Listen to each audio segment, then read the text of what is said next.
أن محمدًا رسول الله.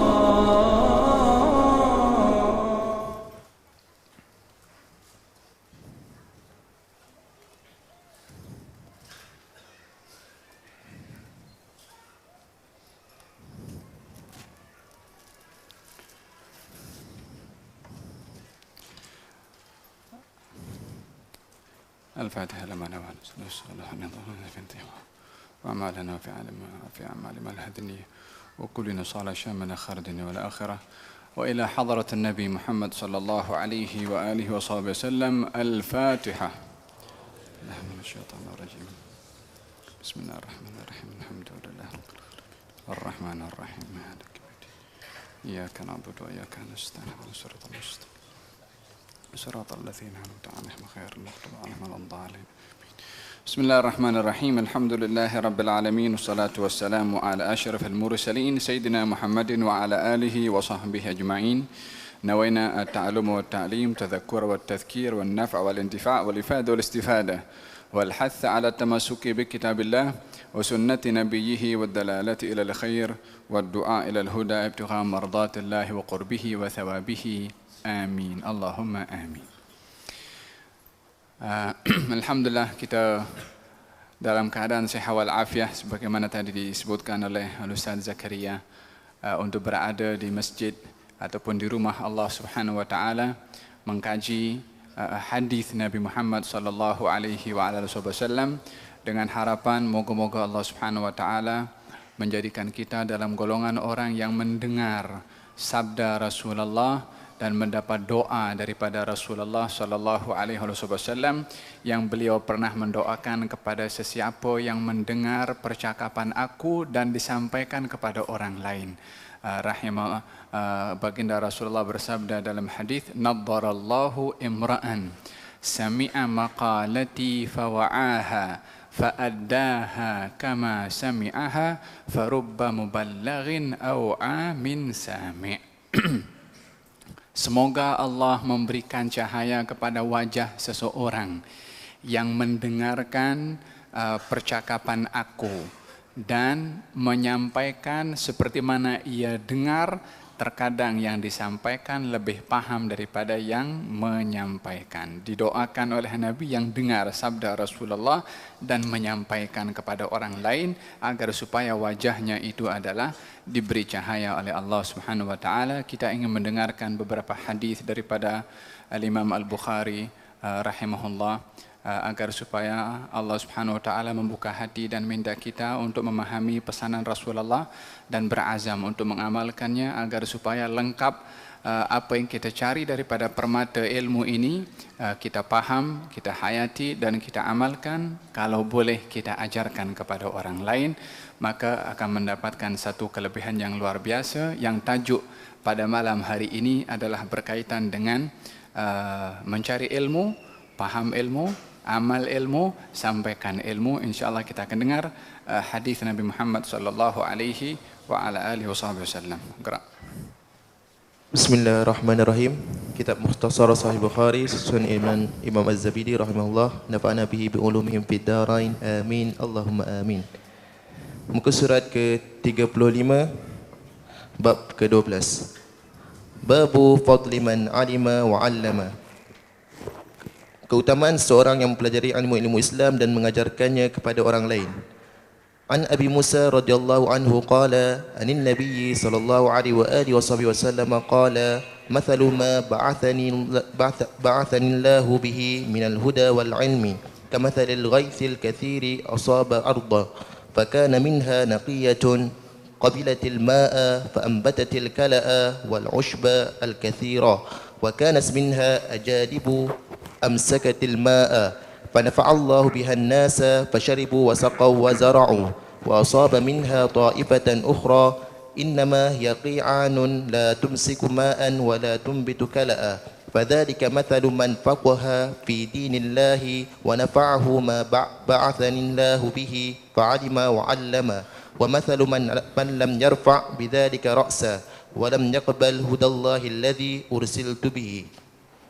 Diriwayatkan dari Abu Musa radhiyallahu anhu, Nabi Muhammad sallallahu alaihi wasallam pernah bersabda, "Pengibaratan petunjuk dan ilmu pengetahuan yang diberikan Allah kepadaku adalah seperti hujan deras yang diturunkan Allah ke permukaan tanah. Sebahagian adalah tanah yang subur yang menyerap air hujan itu dan di atasnya tumbuh rumput dan sayur mayur. Sebahagian lagi tanah keras yang menahan air itu dan orang-orang dapat menggunakannya sebagai air minum. Yang lainnya tanah yang tandus yang tidak dapat menyerap air dan sayur mayur tak dapat tumbuh di atasnya, sehingga tanah itu tidak memberi keuntungan apa pun. Yang pertama dan kedua adalah contoh orang yang memahami agama Islam dan memperoleh keuntungan dari pengetahuan yang diturunkan Allah Subhanahu wa taala kepadaku, yakni Nabi Muhammad sallallahu alaihi wasallam, kemudian mempelajari dan mengajarkannya kepada orang lain. Yang terakhir adalah contoh orang yang tidak mempedulikannya dan tidak memperoleh petunjuk Allah yang diturunkan kepadaku, yakni ia ibarat tanah yang tandus."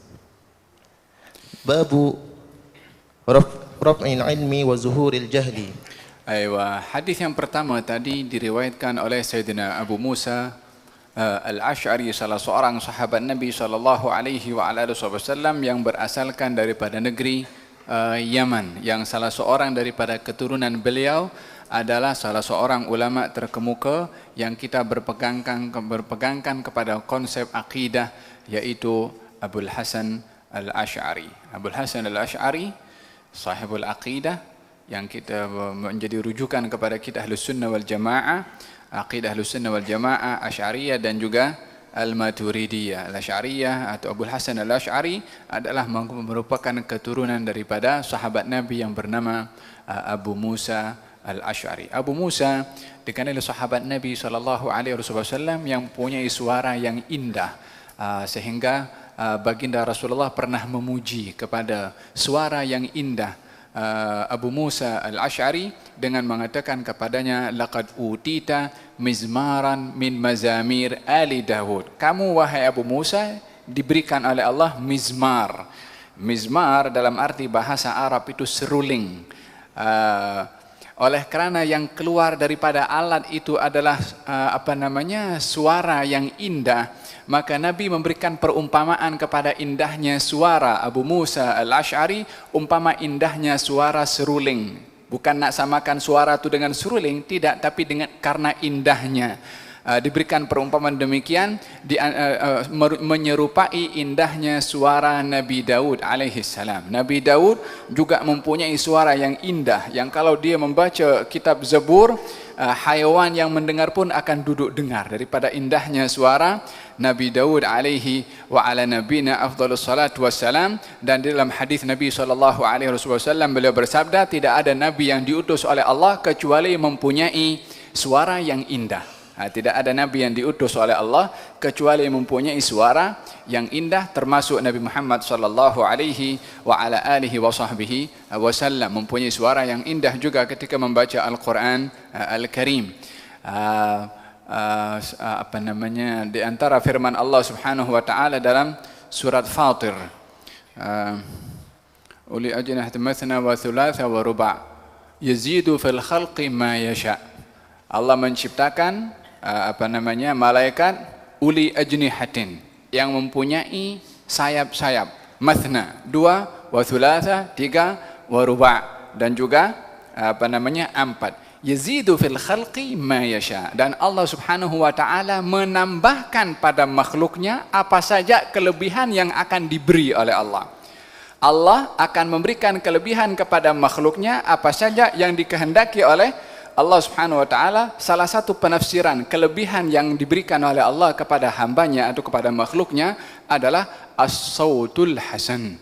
Suara yang indah adalah merupakan satu kelebihan yang diberikan oleh Allah Subhanahu wa taala kepada sesiapa yang dikehendaki oleh Allah Subhanahu wa taala untuk mempunyai suara yang indah. Walihada dalam Al-Quranul Karim Nabi bersabda, dalam hadis Rasulullah Nabi bersabda, "Taghannau bil Quran", yakni menyanyilah kamu dengan Quran. Bukan maksudnya menyanyi, indahkanlah suaramu ketika membaca Al-Quranul Karim. Walihada pelbagai macam qiraat yang ada, kemudian suara pun yang ada pengajaran pun juga, pelajaran tarannum juga. Tujuannya adalah memperindah ketika membaca Al-Quranul Karim.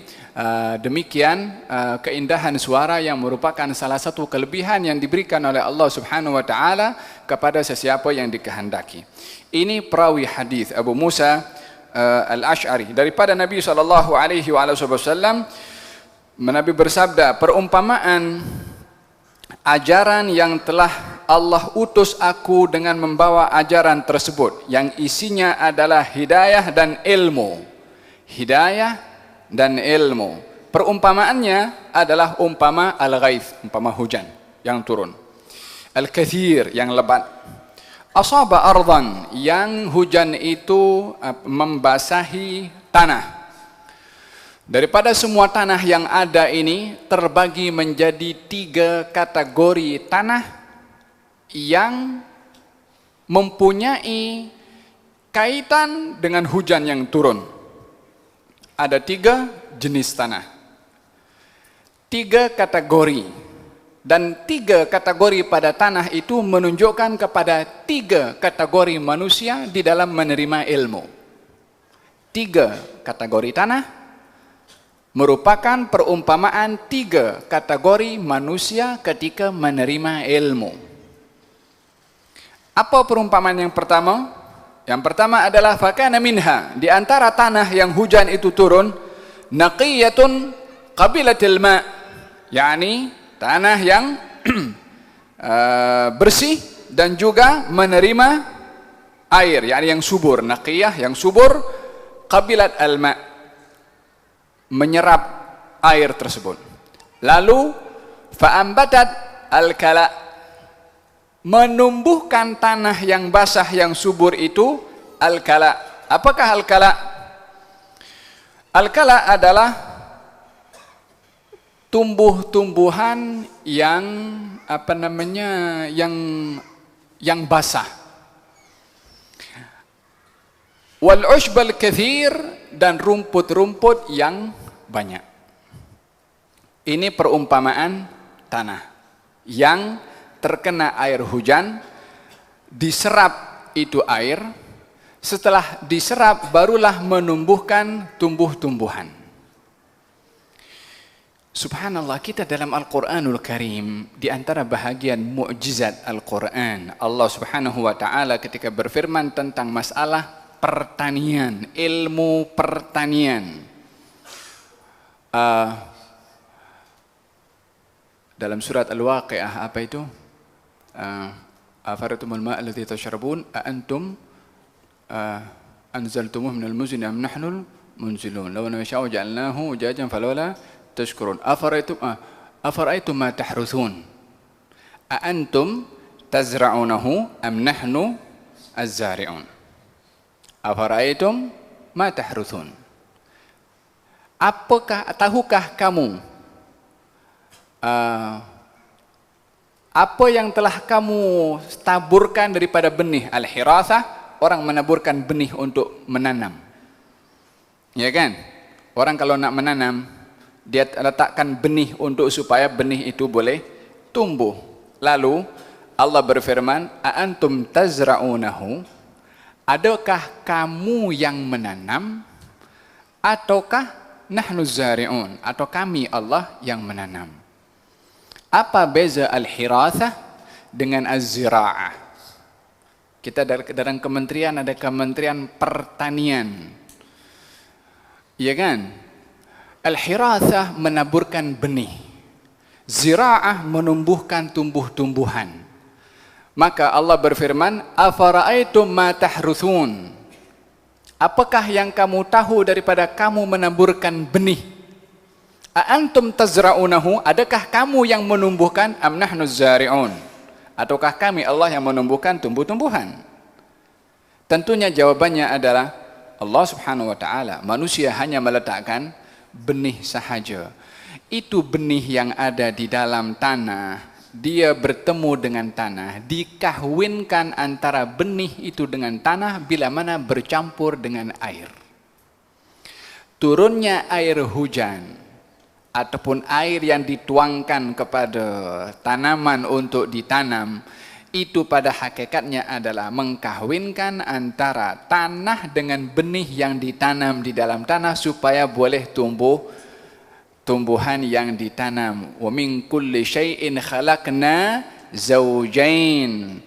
Ke atas segala sesuatu kami Allah ciptakan berpasang-pasangan boleh menimbulkan buah ataupun zuriyah. Tanaman pun juga berpasang-pasangan juga dengan dikahwinkan oleh Allah Subhanahu wa taala. A antum tazra'unahu am nahnu zari'un? Kamu yang menumbuhkan itu atau kami Allah yang menumbuhkan? Jawabannya adalah Allah. Manusia hanya menaburkan. Yang mengerjakan itu perkahwinan tanah dengan benih adalah Allah Subhanahu wa taala, dengan diturunkan hujan untuk bercampurnya antara benih dengan tanah barulah tumbuhan. Maka dengan demikian dalam hadis ini dikatakan oleh baginda Rasulullah sallallahu alaihi wasallam, tanah yang diturunkan hujan lalu boleh menumbuhkan tumbuh-tumbuhan berdasarkan dengan perkahwinan yang ada antara benih dengan tanah tersebut. Maka tumbuhlah tumbuh-tumbuhan yang kering, yang basah, al-kathir, yang banyak. Ini perumpamaan orang yang pertama. Nanti apakah simbol itu nanti dijelaskan oleh baginda Rasulullah. Kita ingin mengambil dulu 3 kategori tanah. Apa kategori yang pertama? Tanah yang menerima, menyerap air, lalu menumbuhkan tumbuhan. Tumbuh-tumbuhannya pelbagai, bukan satu. Nabi sebutkan al-kala wal usyub. Dikatakan tumbuhan al-kala wal usyub, tumbuh-tumbuhan yang kering dan tumbuh-tumbuhan yang basah. Dua-duanya tumbuh di atas tanah tersebut. Artinya tanah itu bukan hanya sekedar boleh terima air, tapi boleh menumbuh tumbuh-tumbuhan, bukan hanya satu jenis tapi pelbagai. Satu. Yang kedua, wa kanat minha ajadib amsakatil ma. Ada tanah yang tanah itu sifatnya adalah keras, yakni boleh menampung air. Ini tanah itu keras. Yang tadi tanahnya lembut sehingga boleh menyerap. Yang ini tanahnya keras, tak diserap, tapi air itu bertakung. Airnya bertakung. Ini jenis tanah yang kedua, yang tidak menyerap. Artinya tanah itu tak mengambil manfaat daripada hujan yang turun itu, tapi dia airnya bertakung di atas tanah tersebut. Apa tujuannya? Air itu bertakung di atas tanah tersebut. Fanafa'allahu biha. Allah menjadikan air yang bertakung di atas tanah itu memberikan manfaat kepada manusia. Yang lain fasyaribu. Orang lain ketika melihat air bertakung di tanah itu minum. Wasaqau, terjemahan di situ mungkin kurang lengkap, tapi hanya disebutkan satu saja. Nabi sebutkan 3. Yang pertama, syaribu, orang minum daripada air yang bertakung tadi. Kemudian wasaqau, wasaqau menuangkan air kepada orang lain. Kemudian wazara'u, dan orang lain boleh mengambil air tersebut untuk menyiram tanamannya. yakni menanam tempat lain disiram, diambil daripada air yang bertakung tadi. Ada berapa tanah yang sudah disebutkan oleh Nabi? 2. Tanah yang terima, diserap dan menumbuhkan tumbuh-tumbuhan yang banyak. Yang kedua, tanah yang tidak menyerap atau tidak diserap, tidak menyerap kepada air, tapi membiarkan air itu bertakung. Orang lain boleh minum atau kasih minum orang lain, ataupun boleh digunakan air itu untuk menyiram tanaman yang lain. Berarti tanah itu masih mendatangkan manfaat dengan menakung air. Faham dong? Ini jenis tanah yang keberapa? Yang kedua. Yang ketiga, wa asabat minha ta'ifatun ukhra innama hiya qi'an, dan ada jenis tanah yang ketiga. Ianya adalah merupakan tanah la tumsik ma, yang tidak boleh menyerap air dan tidak boleh menakung air. Wala tumbit kala, dan apalagi akan menumbuhkan tumbuh-tumbuhan. Tidak diserap, tidak dibiarkan bertakung, otomatis tidak akan menumbuhkan tumbuh-tumbuhan. Fadzalika, perumpamaan 3 kategori tanah ini, perumpamaannya adalah mathalu man faqaha fi dinillah, perumpamaan orang yang paham di dalam agama Allah. Perumpamaan orang yang paham agama. Berarti di sini adalah fokusnya kepada masalah yang terkait dengan masalah ilmu agama. Tentunya adalah bila mana terkait dengan ilmu agama berkaitan dengan masalah baik itu akidah ataupun berkenaan dengan al-ibadah yang seseorang itu dituntut dengan ilmu baik menyangkut akidah atau masalah al-ibadah. Fadzalika mathalu man faqaha fi dinillah. Perumpamaannya demikian, umpama orang yang memahami di dalam agama Allah Subhanahu wa taala, lalu kemudian wa nafa'ahu, dan ilmu agama itu mendatangkan manfaat kepada orang yang berilmu tersebut. Ma ba'athani Allah taala, mendatangkan manfaat kepada orang tersebut daripada apa yang telah aku bawa dari Allah Subhanahu wa taala, fa'alima, maka orang itu paham, mengetahui, wa 'allama, dan juga mengajarkan kepada orang lain. Perumpamaan yang pertama, wa mathalu ma lam yarfa' bidzalika ra'san. Perumpamaan yang kedua adalah perumpamaan orang yang dia tidak sampai kepada peringkat yang pertama, tidak sampai kepada level yang pertama. Artinya apa? Perumpamaannya adalah orang yang dia faham dalam ilmu agama, lalu mengamalkan, lalu mengajarkan. Ini perumpamaan tanah yang pertama tadi.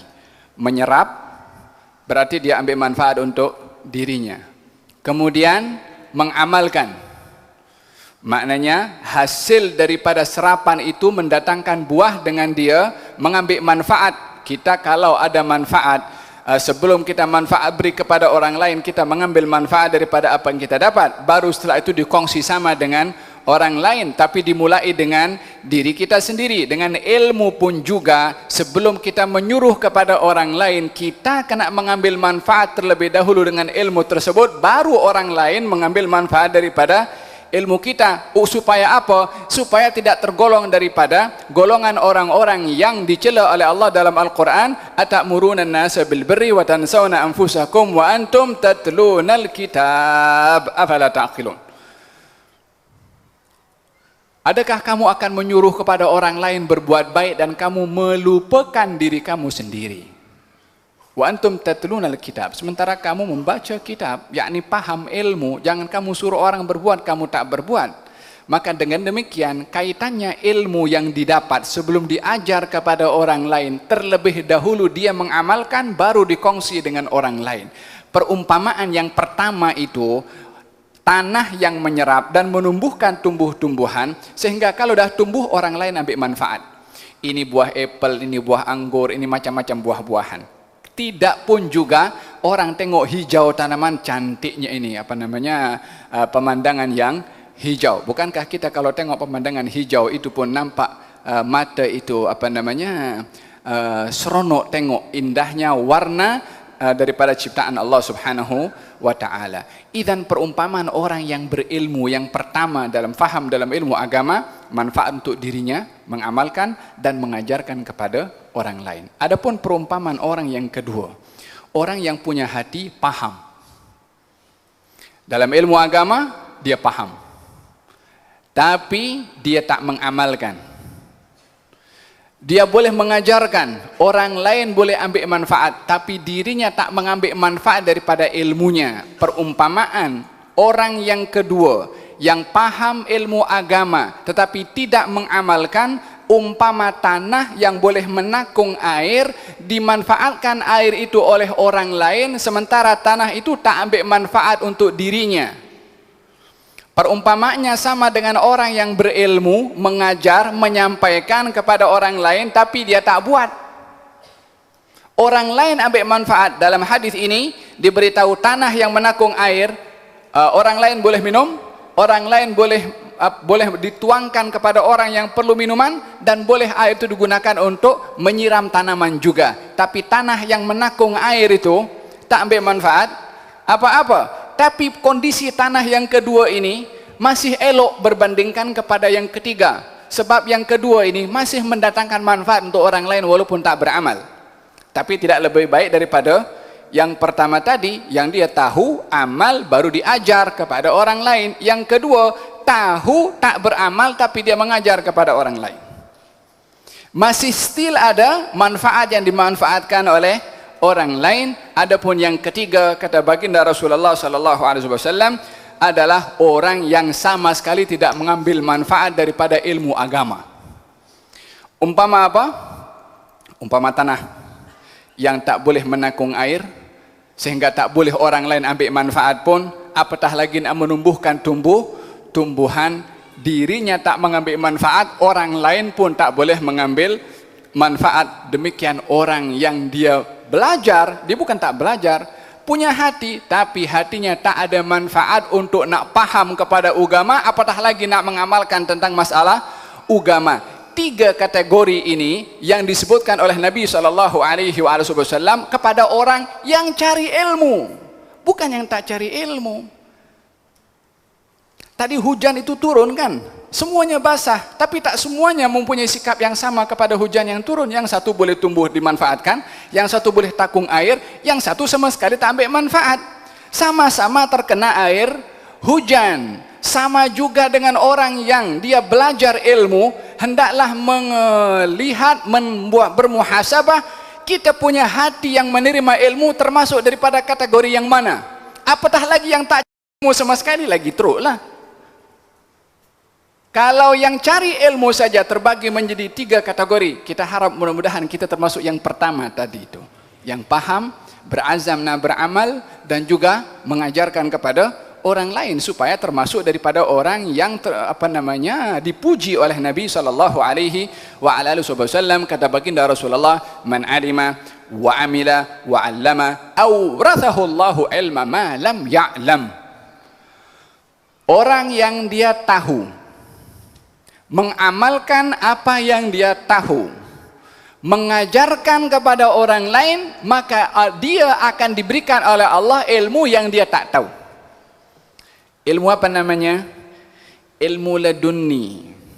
Ilmu yang diberikan oleh Allah Subhanahu wa taala kepada mereka yang beramal, yang tahu, beramal dan mengamalkan. Salah satu asbab untuk mendapatkan ilmu ladunni, ilmu yang diberikan oleh Allah Subhanahu wa taala, belajar, beramal, ajar kepada orang lain, maka akan diberikan oleh Allah Subhanahu wa taala ilmu yang kita tidak belajar, yakni diberikan pemahaman yang lebih dalam lagi oleh Allah Subhanahu wa taala, karena sumber ilmu itu datangnya daripada Allah Subhanahu wa taala. Idzan dibahagikan tiga kategori oleh Imam An-Nawawi dan juga Imam Ibnu Hajar Al-Asqalani tentang tempat yang boleh menerima ilmu. Kenapa Nabi memberikan perumpamaan dalam hadis ini, ilmu dan orang yang menerima ilmu dengan turunnya hujan dan tumbuhnya tumbuh-tumbuhan? Disebabkan oleh karena ilmu itu seperti mana hujan turun boleh menumbuhkan tumbuh-tumbuhan, ilmu itu bila mana difahami dan dihayati boleh menghidupkan hati yang mati, boleh menghidupkan hati yang keras, boleh melembutkan hati yang keras. Ini fungsi daripada ilmu. Oleh sebab itu Sayyidina Luqman Al-Hakim berwasiat kepada anaknya Luqman Al-Hakim, yang di dalam Al-Quran disebutkan salah satu surat namanya surat Luqman, disebabkan oleh kerana kebijaksanaannya dalam keilmuannya. Sayyidina Luqman Al-Hakim mengatakan kepada putranya, ya bunayya jalisul ulama wazahimhum birukbataika fa innallaha yuhyil qalba binuril ilmi kama yuhyil arda biwabilis sama. Wahai anakku, duduklah kamu dengan para ulama, wazahimhum birukbataika, rapat rapatkan lututmu dengan mereka para ulama. Rapatkan lututmu dengan para ulama. Yakni maknanya apa? Dekatlah dengan dekat yang sangat dengan ulama. Bukan mesti dengan lutut. Kalau semua orang nak rapat dengan lutut, seorang alim tak boleh nak semua rapat. Tapi intinya adalah, maksudnya adalah dekat perhubungan kamu dengan para ulama untuk kamu dapat dengar ilmu daripada mereka. Jangan duduk jauh, jangan menjauhkan diri, jangan tidak bergaul dengan para ulama. Fa innallaha yuhyil qalba, Allah menghidupkan hati seseorang dengan cahaya ilmu yang ada pada para ulama, seperti mana Allah menghidupkan tanah yang kering dengan turunnya air hujan. Perumpamaan yang disebutkan oleh Luqman al-Hakim, perumpamaan yang sama disebutkan oleh Rasulullah, menunjukkan ajaran para nabi terdahulu pun juga tentang ikatan ilmu dengan hati adalah sama daripada zaman sebelum Rasulullah sampai zaman Nabi Muhammad SAW, bahwasanya penawar kepada hati, penyubur kepada hati, penghidup kepada hati adalah ilmu. Tanpa ilmu hati ini menjadi mayyit, menjadi keras. Walihada kata kata syair mengatakan dalam syairnya, wa fil jahli qabla al mauti mautun li ahlihi fa ajsaduhum qabla al quburi quburu. Wa fil jahli, orang yang jahil, qabla al mauti, sebelum dia mati, mautun li ahlihi, dia pun sudah mati. Walaupun ajalnya belum tiba. Bagi siapa? Bagi orang yang jahil. Tapi mati di sini bukan mati hilang nyawa, tapi mati hatinya, sebab tidak ada ilmu yang merupakan ruh kepada hati tersebut. Wa jasaduhum, jasad mereka sebelum masuk ke dalam kubur sudah berada di dalam kubur walaupun masih berada di dunia, disebabkan sunyinya ilmu daripada hati orang yang tidak akan segar hati dan jiwanya tanpa ilmu. Kata Imam Syafi'i mengatakan, wa man fatahu ta'lima waqta syababihi fakabbir alaihi arba'an liwafatihi. Siapa orang yang dia terlepas peluang untuk mencari ilmu di masa mudanya, yakni di masa dia segar untuk mencari ilmu, fakabbir alaihi arba'an liwafatihi. Ucapkan 4 kali takbir kepada orang itu karena sesungguhnya orang itu sudah wafat. Kita ada 4 kali takbir hanya solat jenazah sahaja. Demikian ungkapan menunjukkan bagaimana ikatan ilmu itu dengan hati. Ikatan ilmu dengan hati. Oleh sebab itu perumpamaan diberikan oleh Allah, hujan turun dengan tanah. Hujan ini umpama ilmu, tanah ini adalah kita punya hati. Termasuk daripada yang mana satu kategori hati ketika menerima ilmu daripada 3 kategori yang disebutkan oleh Nabi SAW, yang kita mengharapkan moga-moga hati ini adalah termasuk daripada kategori yang pertama, menghayati, menyerap dan juga menumbuhkan amal perbuatan daripada hasil ilmu yang kita belajar insya-Allah. Sayyiduna Abdullah ibn At-Tusturi, salah seorang alim wa arif, ditanya, dia berkata, ma'usyallahu bima'siyatin.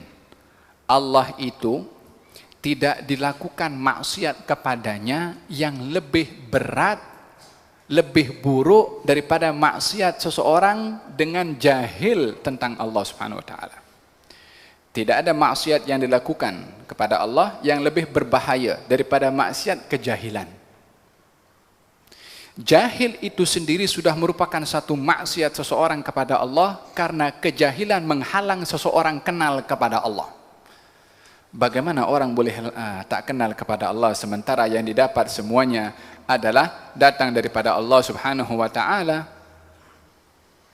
Lalu dia ditanya, ada tak yang lebih berbahaya daripada jahil? Ada tak yang lebih teruk daripada kejahilan seseorang yang dianggap maksiat kepada Allah Subhanahu wa taala? Dia kata ada. Tadi dia bagi tahu tak ada maksiat yang lebih berbahaya melebihi daripada bahaya kejahilan seseorang kepada Allah Subhanahu wa taala. Ditanya, yang lebih buruk daripada itu ada atau tidak? Ada. Apa itu? Al-jahlu bil jahli. Orang jahil yang tak tahu kalau jahil. Orang jahil, dia tak sedar kalau jahil, tak tahu kalau dirinya jahil. Ini big problem. Kalau Sayyidina Al-Khalil Ahmad mengatakan an-nasu arba'atun. Orang ini ada 4 kategori. Yang pertama, rajulun yadri wa yadri annahu yadri. Fahadha alimun fattabi'uh. Orang yang dia pandai, dirinya tahu kalau dia pandai. Orang macam ni kamu kena ikut. Yang kedua, rajulun yadri wa la yadri annahu yadri. Fahadha ghafilun fadhakkiruh. Orang yang dia itu tahu, tapi tak sedar kalau dirinya tahu, maka orang macam ni kena bagi ingat supaya dia sedar. Apa yang dia tahu adalah merupakan satu tanggungjawab. Yang ketiga, rajulun la yadri wa yadri annahu la yadri fahadha jahilun fa'allimuh. Orang yang dia tak tahu, dirinya tahu kalau dirinya tak tahu. Ini orang yang jahil. Ajarkan kepada dia supaya dia pandai. Yang problem ni yang keempat, rajulun la yadri wa la yadri annahu la yadri fahadha ahmaqun fajtanibuh. Orang yang dia tak tahu, dirinya tak tahu kalau dia tak tahu. Ini orang kamu kena jauhkan diri daripada orang macam ni. Orang yang tidak tahu dan tidak mengakui atau tidak sedar kalau dirinya tak tahu, maka orang seperti ini adalah dijauhkan diri kita daripadanya. Kenapa? Orang yang dia tak tahu, tidak tahu kalau dirinya tak tahu, yakni beranggapan dirinya itu tahu, sudah menutup pintu ilmu untuk diingatkan kepada dia supaya dia tahu. Macam mana nak diingatkan sementara dia menganggap dirinya tahu, padahal dia tak tahu dan tak sedar kalau tak tahu. Orang seperti ini adalah orang yang menutup pintu ilmu untuk diterima olehnya. Maka dengan demikian bahayanya adalah amat besar bagi mereka yang mempunyai sifat sedemikian.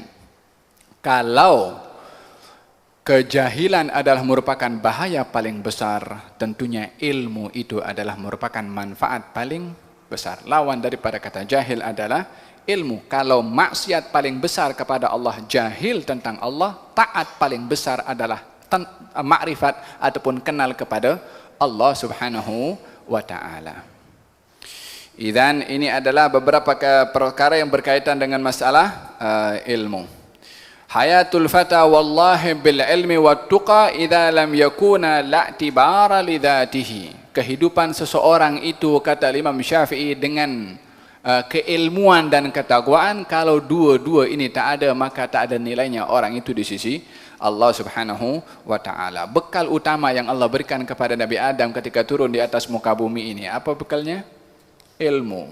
Dengan ilmu yang dimiliki oleh Nabi Adam, yang tidak dimiliki oleh malaikat, terwarisi ilmu tersebut hingga zaman kita sekarang, membuat keajaiban yang luar biasa di atas muka bumi ini. Apakah yang menyebabkan bumi ini makmur dengan kepelbagaian yang ada? Ilmu. Wa 'allama Adam al-asma'a kullaha wa 'allama. Allah mengajarkan kepada Nabi Adam ilmu. Al-asma', nama-nama, kullaha, semuanya.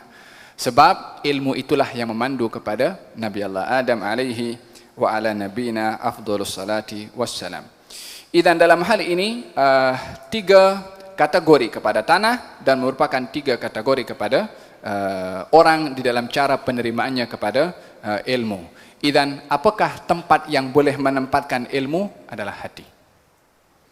Ini tempat yang boleh menempatkan ilmu. Walihada dalam Al-Quranul Karim Allah Subhanahu wa taala menyebutkan tentang orang yang tidak mengambil manfaat daripada ayat-ayat Allah. Kata Allah, lahum qulubun la yafqahuna biha.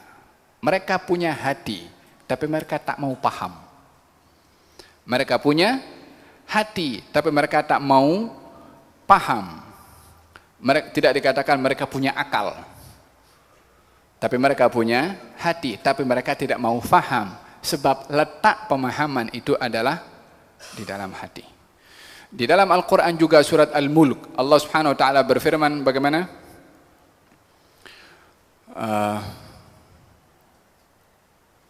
Lau kunna nasma'u aw naqilu ma kunna fi ashabis sa'ir.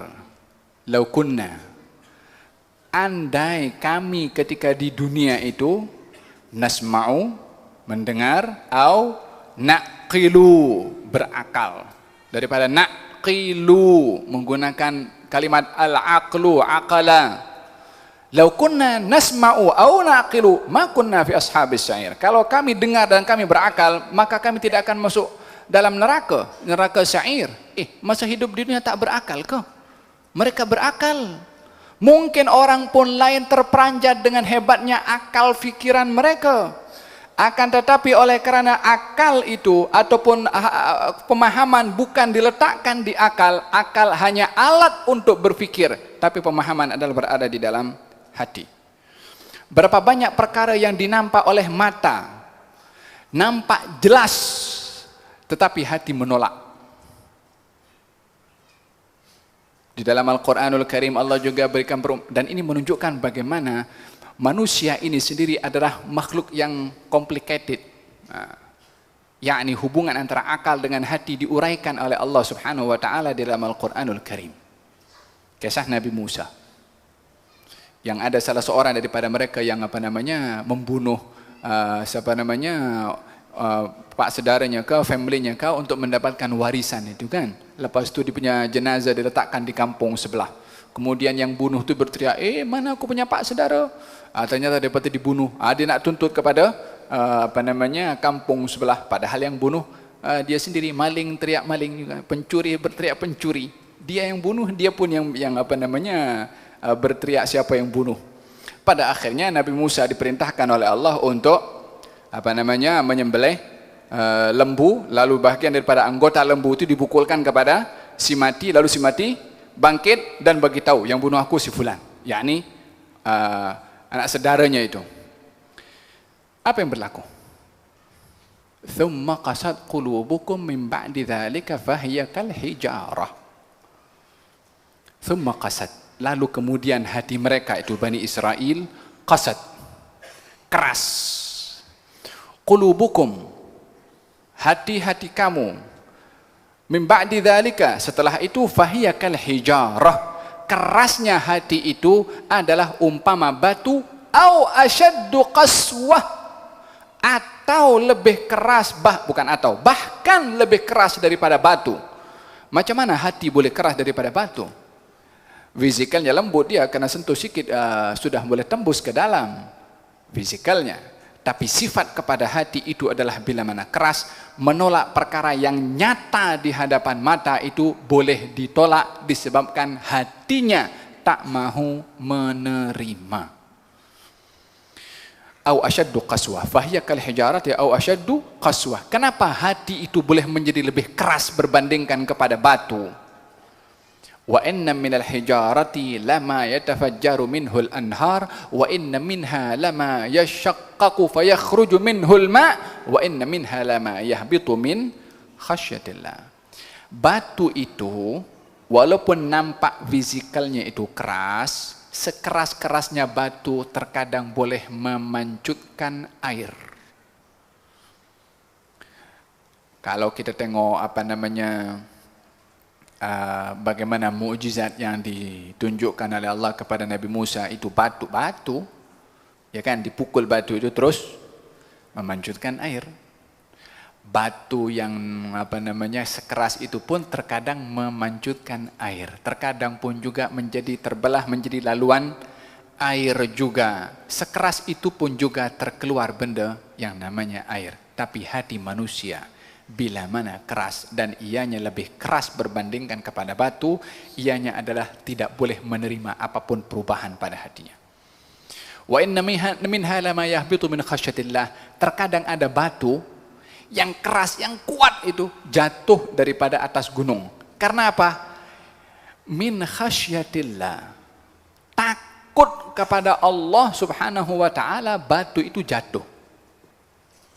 Artinya apa? Batu itu punya perasaan takut dengan Allah. Wa inna minha, di antara batu itu jatuh min khasyatillah. Sebabnya jatuh bukan karena gempa bumi. Allah beritahu ada batu jatuh karena takut dengan Allah. Artinya punya perasaan takut dengan Allah subhanahu wa ta'ala. Manusia itu bila mana hatinya keras dan lebih keras daripada batu adalah manusia yang tidak takut kepada Allah subhanahu wa ta'ala. Makanya dikatakan dalam ayat tersebut, ianya lebih keras daripada batu wal'iyadzubillah. Apa saja ilmu yang disampaikan, apa saja hidayah yang ditunjukkan, apa saja mukjizat yang ditunjukkan kepada mereka, mereka tidak akan beriman. Berapa banyak mukjizat yang ditunjukkan oleh Nabi Muhammad sallallahu alaihi wasallam, akan tetapi mereka pada akhirnya tidak beriman walaupun jelas di hadapan mata mereka. Idzan, dalam hal ini perlunya seseorang untuk membersihkan hati, supaya ini hati kalau dia bersih, benda yang masuk pun jadi bersih. Ini cawan gelas ini kan, nampak bersih. Airnya pun diletak pun juga bersih. Tapi kalau hati ini kotor, apa saja yang dituang walaupun bersih akan kotor dengan kotornya itu hati. Idzan, untuk menerima ilmu terlebih dahulu bersedia untuk membersihkan hati. Macam mana cara membersihkan hati menghadiri majelis ilmu? Jangan datang majelis ilmu dengan kita nak tunjuk aku pun punya ilmu juga. Orang datang majelis ilmu, itu apa namanya ceramahnya atau isinya itu-itu je. Ilmu ini ada yang tersirat, ada yang tersurat. Al-Quranul Karim, hadis Rasulullah tidak berubah nas dan lafaznya. Yang berbeza itu pemahaman orang, dan hingga hari ini orang masih mempunyai pemahaman yang baru tentang ayat dan hadis Nabi Muhammad SAW. Lafaznya habis daripada Al-Fatihah sampai An-Nas. Hadis Rasulullah pun terbahagikan menjadi kitab-kitab yang muktabar dalam ahli sunnah wal jamaah.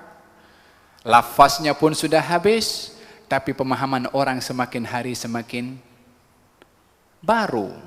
Dahulu orang memahami tentang firman Allah Subhanahu wa taala, wa ya'lamu ma fil arham. Allah itu tahu apa yang ada di dalam rahim.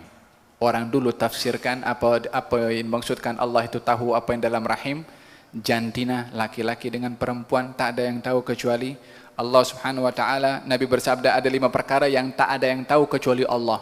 Dan disebutkan ayat Al-Quran juga menyatakan demikian tentang turun hujan, bila ajal akan tiba, di mana dia akan mati. Di antaranya adalah apa yang ada di dalam rahim. Tak ada yang tahu kecuali Allah subhanahu wa ta'ala. Tafsiran dulu mengatakan tak ada yang tahu kecuali Allah, yaitu jantina, laki-laki atau perempuan. Bila mereka tahu? Kalau dah lahir. Zaman kita sekarang, orang dah siap nama lagi walaupun umurnya baru berapa bulan. Dah tahu dia punya jantina apa. Semakin canggih scan yang digunakan, semakin clear jantina baby yang ada dalam perut ibu. Lalu sekarang, adakah bermakna Allah dikongsi pengetahuannya dengan teknologi zaman sekarang? Tak. Pemahaman orang dulu menafsirkan yang tahu dalam rahim hanya Allah, menafsirkan yaitu jantina. Tapi zaman kita sekarang adalah penafsirannya bukan jantina. Adakah penafsiran orang dulu salah? Tak salah. Penafsiran orang dulu, usaha pencapaian yang mereka ingin capai, maksud Allah tentang perkara tersebut adalah jantina. Itu usaha pengetahuan mereka. Bukan salah, hanya tidak sesuai di zaman kita sekarang. Lalu apa maksud Allah tahu apa yang ada dalam rahim? Bermula daripada mani itu, berada dalam rahim, pergi kemana? Tak ada yang tahu kecuali Allah. Prosesnya daripada mani dan bertemunya dengan sel telur dan perubahannya menjadi darah dan menjadi daging, kemudian tumbuh tulang, mana ada dibuktikan perkara sedemikian. Yang tahu hanyalah Allah subhanahu wa ta'ala. Maka demikian penafsiran itu semakin berkembang walaupun ayatnya sudah selesai. Demikian juga seseorang itu di antara orang yang bersedia untuk mendapatkan ilmu adalah tidak takabur dengan ilmu. Macam mana tidak takabur dengan ilmu? Yakni tidak menganggap perkara yang didengar walaupun berkali-kali, biasa je itu tu je ni cakap. Ini adalah memperlekehkan ilmu. Kalau tak suka kepada yang mengajar, maka jangan diperlekehkan ilmu yang diajar. Jangan datang tak apa, tapi jangan diperlekehkan itu ilmu, karena ilmu itu kalau diperlekehkan memudaratkan kepada Anda yang memperlekehkan ilmu tersebut, karena itu ilmu datangnya daripada Allah, itu ilmu datangnya daripada Rasulullah sallallahu alaihi wa ala alihi wasallam. Wa hakadha, kesediaan seseorang untuk mendapatkan ilmu adalah hati mesti dalam keadaan bersih dan bersedia. Nah, gerak. Bab Raf'an ilmi wa zuhuril jahli. Bab ke-13, lenyapnya ilmu agama dan munculnya ketidaktahuan terhadap ilmu agama. An Anas radhiyallahu anhu qala qala Rasulullah sallallahu alaihi wa alihi wasallam inna min ashratis sa'ati an yurfa'al ilmu wa yathbut al-jahlu wa yushrab al-khamru wa yadhhar az-zina. Diriwayatkan dari Anas radhiyallahu anhu, Rasulullah sallallahu alaihi wa alihi wasallam pernah bersabda, di antara tanda-tanda datangnya hari kiamat adalah ilmu agama akan diambil kembali dengan meninggalnya para ulama. Kedua, ketidaktahuan terhadap agama merajalela. Ketiga, meminum minuman beralkohol telah menjadi kebiasaan. Keempat, zina dilegalkan dan dilakukan secara luas dan terbuka. Wa anhu radhiyallahu anhu qala la uhaddithannakum hadithan la yuhaddithukum ahadun ba'di sami'tu Rasulullah sallallahu alaihi wa alihi wasallam yaqulu min ashrati sa'ati an yaqilla al-ilmu wa yazhara al-jahlu wa yazhara az-zina wa takthura an-nisa'u wa yaqilla ar-rijalu hatta yakuna li 50 imra'atan al-qayyim al-wahid. Diriwayatkan dari Anas radhiyallahu anhu, aku akan menyampaikan kepada anda sebuah hadis yang tidak akan pernah lagi ada orang yang menyampaikannya setelah aku. Aku mendengar Rasulullah sallallahu alaihi wasallam bersabda, di antara tanda-tanda hari kiamat adalah sebagai berikut. Pertama, ilmu agama lenyap dengan meninggalnya para ulama.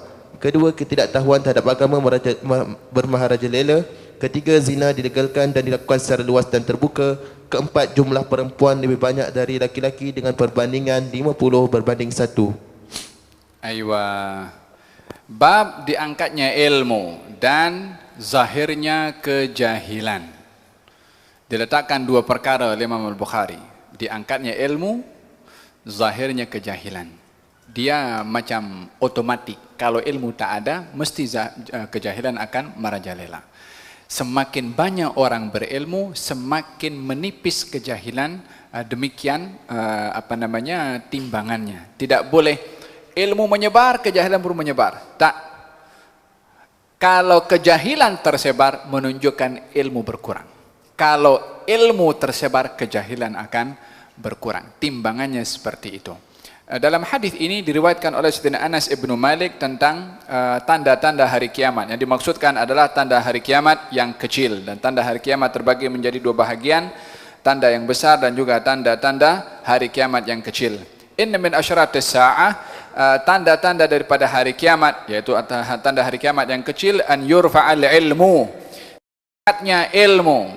Dalam riwayat yang kedua adalah yaqillal ilmu, ilmu itu sedikit. Macam mana ilmu itu diangkat dan ilmu itu sedikit? Saya akan jelaskan kemudian. Tapi saya jelaskan beberapa perkara dulu, tanda-tanda hari kiamat. Yang kedua, yathbutal jahlu. Yathbutal jahlu, yakni menyebar kejahilan. Atau dalam riwayat Muslim, yabuthal jahlu, yakni tersebarnya kejahilan. Wa yushrabal khamru, dan khamar diminum. Khamar diminum daripada zaman Rasulullah pun orang banyak minum khamar juga. Termasuk zaman Khulafaur Rasyidin, ramai orang-orang tergelincir juga minum khamar. Lalu kenapa dikategorikan dalam hadis ini tanda hari kiamat adalah khamar diminum, sementara di zaman dahulu pun orang minum khamar? Bezanya adalah orang dahulu minum khamar sikit. Setelah Islam lah tentunya. Setelah Islam ada orang-orang minum khamar, termasuk zaman Khulafaur Rasyidin. Tapi tidak zahir, tidak dinampak, sembunyi-sembunyi. Tapi zaman kita sekarang dijual di kedai. Yushrabul khamru, orang minum arak sudah tidak lagi bersembunyi. Kalau dulu orang minum arak bersembunyi. Tanda hari kiamat, orang sudah tidak lagi bersembunyi untuk minum arak. tidak malu untuk minum arak, tidak lagi segan dan takut untuk minum arak. Dan namanya pun juga pelbagai. Namanya entah apa, kata baginda Rasulullah, tanda dan hari kiamat juga adalah khamar ini diberi nama dengan nama selain khamar. Bukankah zaman kita sekarang macam-macam dia punya jenis nama khamar, intinya itu adalah khamar, tapi namanya berbeza-beza. Tasdik, pembenaran dengan apa yang sudah disabdakan oleh Nabi SAW 14 abad yang lalu, supaya kita tahu kalau kita berada di akhir zaman. Yang ketiga, yang keempat adalah yadharuz zina. Yadhar yakni zahir, perzinaan. Zaman dulu pun juga ada perzinaan, tapi tidak sezahir zaman kita sekarang yang hari-hari ramai yang kena tangkap daripada orang-orang yang berbuat zina. Dan amat menyedihkan bila mana yang ditangkap itu daripada kalangan orang Islam sendiri. Yadhar az-zina. Kalau dahulu perzinaan dilakukan secara tersembunyi, di zaman kita sekarang dikemaskinikan. Zina suka sama suka. Bukankah ini juga merupakan tanda yang diberitahukan oleh Nabi SAW? Dianggap berzina kalau dia pergi tempat pelacuran bayar. Ataupun dianggap berzina kalau itu merogol. Tapi kalau suka sama suka tak apa. Konsep siapa yang mengatakan suka sama suka dalam hal yang seperti ini dikatakan tak mengapa? Bukankah Allah berfirman dalam Al-Quran, wala muttakhidat akhdan, tak boleh menjadikan teman perempuan simpanan untuk dia berzina dengannya. Wahakala zaman ditunjukkan oleh Allah Subhanahu wa taala apa yang sudah disabdakan oleh Nabi Muhammad SAW. Yang pertama, diangkatnya ilmu, saya akan bahaskan sekejap lagi. Yang kedua adalah tersebarnya kejahilan sebagai hasil daripada diangkatnya ilmu, jahil akan tersebar. Diminumnya khamar terang-terangan tanpa ada segan, malu dan takut. Yadharuz zina, zina pun tersebar di mana-mana. Kemudian hadis yang berikutnya ditambahkan oleh Sayyidina Anas ibn Malik juga, wa takthur an-nisa, banyaknya jumlah bilangan perempuan dan sedikitnya jumlah bilangan laki-laki, sehingga seorang daripada laki-laki menyamai lebih kurang 50 perempuan. Apa maksudnya? Ada dua penafsiran. Yang pertama, banyaknya perempuan dan kurangnya laki-laki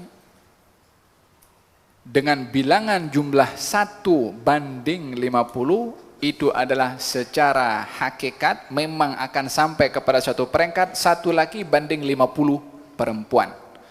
Walaupun di zaman kita sekarang realitinya pun laki-laki lebih kurang berbandingkan jumlah bilangan perempuan, dan itu bukan hanya di sini sahaja, tetapi di mana-mana tempat yang lain, baik daripada segi kelahiran yang lebih banyak perempuan berbandingkan laki-laki. Ini bukan menunjukkan apa-apa pertanda yang buruk, akan tetapi ianya adalah hanya sekedar tanda hampirnya hari kiamat, jumlah bilangan perempuan lebih banyak berbandingkan kepada laki-laki. Pandangan yang kedua adalah jumlah 1 banding 50 bukan secara hakikat, akan tetapi hanya menunjukkan jumlah bilangan perempuan lebih daripada laki-laki, dan lebihnya itu adalah banyak, sehingga banyaknya lebihan jumlah bilangan perempuan diperumpamakan seakan-akan 1 banding 50. Dan dua penafsiran ini ada di dalam kupasan Imam Ibn Hajar Al-Asqalani ketika menjelaskan tentang 1 banding 50. Yang pertama, secara hakikat memang akan sampai kepada jumlah itu. Pandangan yang kedua adalah al-mubalaghah, yakni menunjukkan jumlah bilangan perempuan adalah jauh lebih banyak, walaupun lebih atau kurang daripada 50 tak kisah. Yang penting jumlah bilangan perempuan adalah lebih daripada laki-laki. Ini maksud daripada jumlah bilangan laki-laki kurang daripada jumlah bilangan perempuan. Dalam riwayat yang lain, di antara tanda hari kiamat adalah yulqa asyuh akan diletakkan di dalam hati itu seseorang sifat kedekut, yakni untuk mempergunakan hartanya di jalan Allah Subhanahu wa taala. Saya tidak akan bahaskan tanda-tanda hari kiamat secara keseluruhannya, tetapi apa yang menjadi kaitan kepada tajuk yang kita bahas pada hari ini adalah berkenaan dengan diangkatnya ilmu dan tersebarnya kejahilan. Karena bab yang kita bahas adalah bab berkenaan dengan diangkatnya ilmu. Bagaimana ilmu itu diangkat? Allah Subhanahu wa taala berjanji untuk tidak mencabut ilmu yang diturunkan oleh Allah Subhanahu wa taala kepada hambanya dengan luasnya ilmu yang Allah berikan.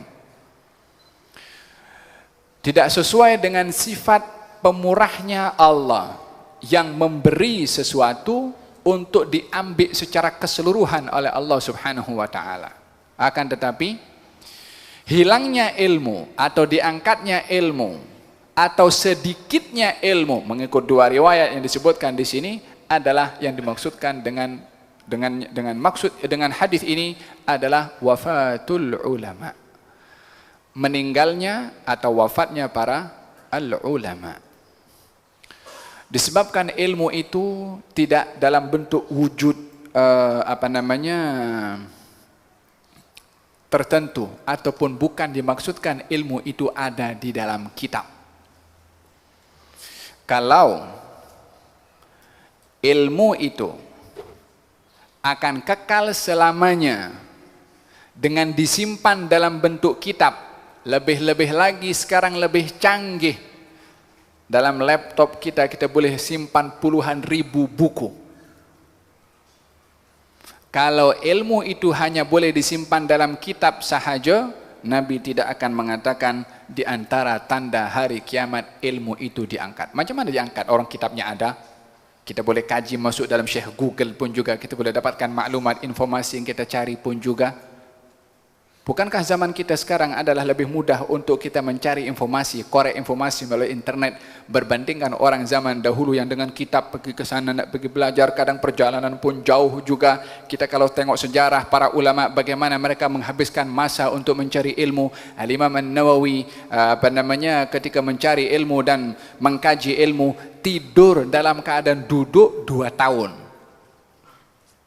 Yang kuburnya dihancurkan, itu dia punya kubur dekat Syam, dekat Syria. Tidur dalam keadaan duduk untuk khidmat kepada umat Islam yang kita hingga hari ini umat Islam masih mendapatkan mengambil banyak manfaat daripada Imam An-Nawawi. 2 tahun tidur dalam keadaan duduk untuk apa? Untuk kaji ilmu itu. Dia tak punya internet macam kita sekarang boleh tengok itu. Tapi tak seorang pun di zaman kita sekarang yang boleh mencapai kepandaian keilmuan macam Imam Nawawi yang tak punya internet, tak punya laptop itu. Idzan ilmu diangkat adalah bukan disebabkan karena kitab dijaga. Kitab sebagai dalil, penunjuk untuk sampai kepada orang berilmu nak paham ini kitab. Tanpa orang berilmu, maka seseorang boleh tersilap memahami kitab dan boleh mempraktekkan dengan salah apa yang difaham olehnya ketika membaca Alkitab. Man kana syaikhuhu kitabuh kana khata'uhu akthar min sawabuh. Kata salah seorang ulama mengatakan demikian. Seseorang yang menjadikan kitab itu gurunya, maka dia punya salah lebih banyak daripada betulnya. Maksudnya adalah orang itu salah tanpa dirinya tahu kalau apa yang difahami itu adalah salah. Innallaha la yantazi'ul ilma intiza'an. Allah tidak akan mencabut ilmu setelah Allah turunkan. Allah tidak akan cabut. La ilmu fiqh, la ilmu tauhid, la ilmu hadis. Allah sudah turunkan, tidak akan dicabut. Wa innama dhahabal ilmu bidhihabil ulama. Akan tetapi ilmu itu akan pergi dengan perginya para ulama, sebab ilmu itu ada di dada hati para alim ulama. Alim ulama pergi, ilmunya yang ada di dadanya pun pergi. Di sini kita ingin dinasihatkan oleh Nabi supaya mengambil peluang dengan ramainya para ulama untuk mengambil ilmu daripada mereka sebelum ilmu itu dicabut oleh Allah dengan meninggalnya mereka para ulama. Wa inna ma dhahabal ilmu bi dhahabil ulama. Ilmu itu akan diangkat oleh Allah, akan pergi, akan lenyap dengan perginya para ulama. Hatta sehingga kalau ulama sudah pergi, lam yabqa, tidak tersisa illa ru'usan, kecuali orang-orang juhalan yang jahil. Idza su'ilu afta bighairi ilmin, kalau ditanya dia jawab tanpa ilmu. Faqidu syai' la yu'ti, yang tak punya sesuatu macam mana nak memberi kepada orang lain. Orang yang jahil ini kalau ditanya fatwa, dia akan jawab mengikut kejahilannya. Soalannya sekarang, yang bertanya kepada orang jahil itu siapa? Kalau kita nampak orang jahil, adakah kita akan tanya hukum hakam? Tak. Tapi karena orang jahil berpakaian orang alim, orang duk tanya kepada orang jahil berpakaian dengan pakaian orang alim, sehingga apa yang dikatakan dianggap sebagai fatwa. Hatta la yabqa illa ru'usan juhalan, sehingga tidak tersisa daripada orang-orang yang alim sudah pergi itu, dilantik orang-orang yang jahil, yang tidak alim, yang berpakaian dengan pakaian ilmu, artinya bercakap dengan ilmu padahal mereka itu adalah tidak berilmu. Idza su'ilu, kalau ditanya aftau bighairi ilmin, mengeluarkan fatwa tanpa ilmu, fadallu wa adallu, dia sesat, dia kasih sesat orang lain. Kalau dia sesat untuk dirinya sendiri, dia yang tanggung dosa kepada Allah, tapi kasih sesat orang lain. Ini orang mungkin sampaikan kepada orang lain.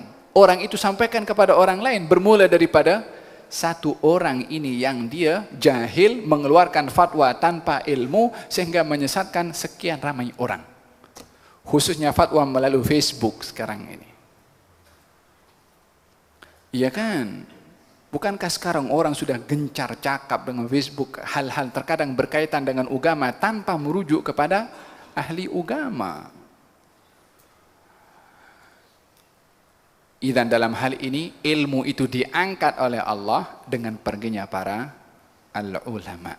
Kalau begitu, adanya kitab yang ada ini adalah bukan menjadi jaminan, satu-satunya jaminan penyelamat kepada ilmu, tapi kitab itu wasilah untuk kita paham ilmu melalui orang yang menjelaskan kepada isi kandungan kitab tersebut. Macam ada orang dia baca hadis Nabi SAW, bunyi hadis itu adalah al-habbatu sauda dawaun likulli da.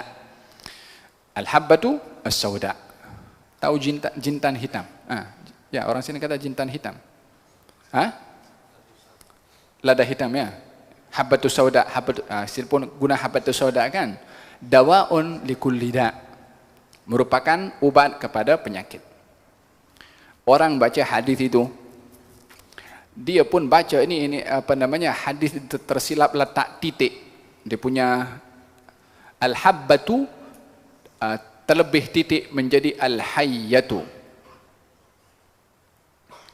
Titiknya lebih satu. Habbah itu jintan hitam atau habbatus sauda. Hayyah itu ular hitam. Dia beza titik saja. Apa agaknya kalau orang baca hadis seperti itu tanpa dia merujuk kepada ulama, yang apa yang ditulis baik dalam buku, apa yang ditulis baik di dalam internet adalah mungkin berlaku kekeliruan yang dia tak tahu sebab tidak merujuk kepada orang yang tahu. Bukan maksud saya nak meragukan ketika membaca buku, tak, tetapi untuk tidak bergantung kepada apa yang kita baca, baik khususnya berkaitan dengan masalah ilmu agama, kecuali merujuk kepada ahlinya. Fas'alu ahlad dzikri in kuntum la ta'lamun. Bertanyalah kamu kepada ahli zikir, yakni para ulama. Tidak dikatakan bertanyalah kamu kepada kitab. Bertanyalah kamu kepada Syekh Google umpamanya. Fas'alu ahlal dzikri, tanyalah kepada ulama in kuntum la ta'lamun. Kalau kamu tidak mengetahui, orang itu pergi cari ular hitam lah, suruh cari lada hitam, jintan hitam, dia pergi cari ular hitam, disebabkan oleh kerana berguru kepada kitab. Kitab ini jadikan panduan, baca, rujuk kepada orang yang mengerti supaya paham maksud penulis kitab itu apa melalui guru yang menjelaskan kepada Allah Subhanahu wa taala mampu turunkan Quran, khalas ini Quran selesai. Buat apa Nabi nak explain pula isi kandungan Quran kalau bukan tujuannya supaya orang itu merujuk kepada guru untuk memahami Al-Quran. Allah Subhanahu wa taala turunkan Quran litubayyina untuk kamu wahai Rasulullah jelaskan, tafsirkan supaya setiap kitab itu memerlukan kepada penafsir yang menafsirkan maksud daripada Al-Quran ataupun hadis Nabi Muhammad sallallahu alaihi wasallam. Idzan ini maksud daripada yurfa'ul ilmu, diangkatnya al-ilmu. Dalam hadis Nabi, dalam firman Allah Subhanahu wa taala, baginda Rasulullah sallallahu alaihi wasallam, Allah Subhanahu wa taala berfirman dalam firman Allah Subhanahu wa taala apa itu?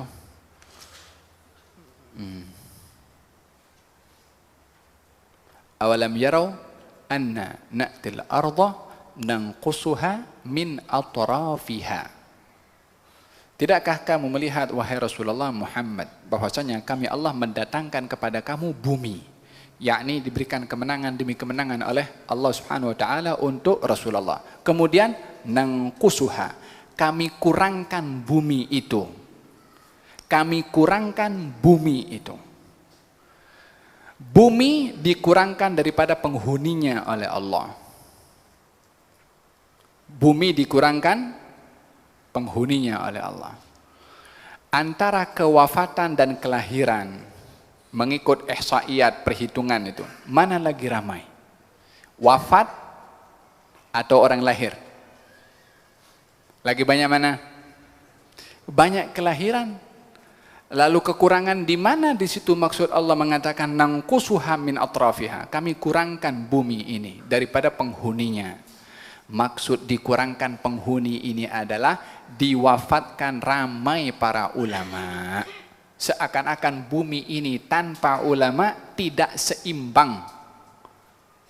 Walaupun ramai penghuninya, walaupun bertambah penghuninya, tapi yang bernilai daripada penghuni bumi itu di sisi Allah adalah mereka para al-ulama. Abdullah bin Abbas radhiyallahu anhu mengatakan tafsiran daripada Allah mengurangkan penghuni bumi ini adalah meninggalnya para al-ulama. Di zaman kita sekarang satu demi satu ulama sudah pergi. Mudah-mudahan yang ada ini dikekalkan oleh Allah, beri panjang umur, dan mudah-mudahan kita diberikan oleh Allah peluang untuk mengambil manfaat daripada mereka as-sadiqin al-mukhlisin insyaallah. Amin. Allahumma amin. Wallahu taala alam bissawab. Ada 3 hadis kita bahaskan berkenaan dengan hadis yang berikutnya insyaallah adalah berkenaan dengan fadlul ilmi, keutamaan ilmu, dan ada kaitannya dengan masalah mimpi, yaitu mimpi Rasulullah sallallahu alaihi wasallam akan apa yang dilihat, yang ditafsirkan atau ditakwilkan berkenaan dengan mimpi tersebut dengan ilmu yang didapat oleh Sayyidina Umar bin Khattab daripada Nabi Muhammad sallallahu alaihi wasallam. Kelas akan datang kita bahaskan berkenaan dengan mimpi dan juga hal-hal yang terkait dengan hadis yang diletakkan oleh Imam Al-Bukhari dalam kitabnya insyaallah.